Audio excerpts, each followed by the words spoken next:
আসসালামু আলাইকুম ওরহমতুল্লাহ। আপনাদের সাথে কথা বলছি প্রফেসর ডক্টর মোহাম্মদ মহিউদ্দিন উজ্জ্বল, বিটিএমএ এর সভাপতি। একটা কথা বলেছেন, ৮ মাসে একটা বিনিয়োগও আসে নাই, আসবেও না।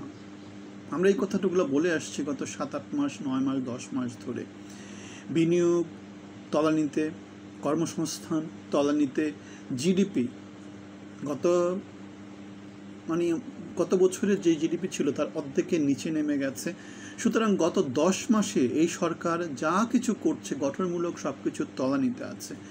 রপ্তানিতে বিশাল রকমের ধস আছে, কিন্তু আমরা কি করছি, নানা রকমভাবে দেশকে অস্থিতিশীল করার নানা রকম চেষ্টা করছি। বন্দরকে বাইরে দিয়ে দিচ্ছি, আমাদের সীমান্তে করিডোর দিয়ে দেওয়ার নানা রকমের চক্রান্ত করছি, ভারতকে উদ্দেশ্য প্রণোদিতভাবে অস্থির করে দিচ্ছে, এবং যার ফলে বাংলাদেশের মধ্যেও মততান্ত্রিক অস্থিরতা তৈরি হচ্ছে, নানা রকমের অস্থিরতা তৈরি হচ্ছে।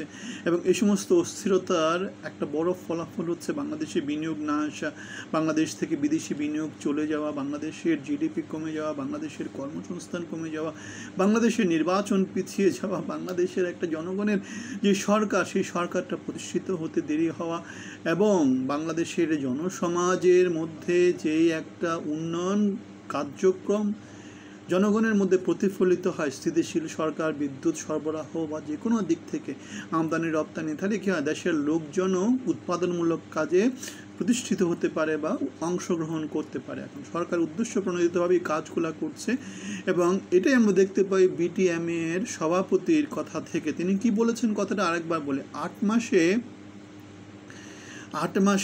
একটা বিনিয়োগও আসে নাই, আসবেও না। আমরা এই কথাগুলোই বলে এসেছি। দেশের মপতান্ত্রিক সমাজ চললে, আর বাংলাদেশ যেহেতু গত ১৭ বছর স্থিতিশীল সরকার ছিল, মপতন্ত্র ছিল না, সুতরাং বাংলাদেশে বিনিয়োগের একটা পরিবেশ ছিল। এখন বাংলাদেশে গত ১০ মাসের পরিবেশ আর ১৭ বছরের পরিবেশ যদি কল্পনা করেন, আপনারা যে কোনো মানুষই কী করে ফেলতে পারবেন, একটু তুলনা করতে পারবেন যে কোন পরিবেশে বিনিয়োগ আসে, কোন পরিবেশে বিনিয়োগ আসে না, কোন পরিবেশ থেকে মানুষ পালায়। সুতরাং বাংলাদেশ দিন দিন অস্থির হবে, এবং অস্থিরতা শক্তিশালী একটা সরকার না আসা পর্যন্ত, শক্তিশালী সরকারকে আমরা ফ্যাসিজম বলতে পারি, স্বৈরাচার বলতে পারি, অনেক কিছু বলতে পারি, কিন্তু গণতান্ত্রিক শক্তিশালী সরকার ছাড়া বাংলাদেশের জন্য ভালো কিছু নাই। গণতান্ত্রিকভাবে নির্বাচিত শক্তিশালী সরকার যারা জনগণের চাহিদাকে পূরণ করবে, যোগ্য চাহিদাকে, যেই চাহিদাটা বাংলাদেশের কল্যাণে কাজ করবে, জনমানুষের কল্যাণে কাজ করবে। মপতান্ত্রিক সমাজে যখনই রাজত্ব করবে, সেই সমাজে বিনিয়োগ আসবে না, উন্নয়ন হবে না, সেই সমাজ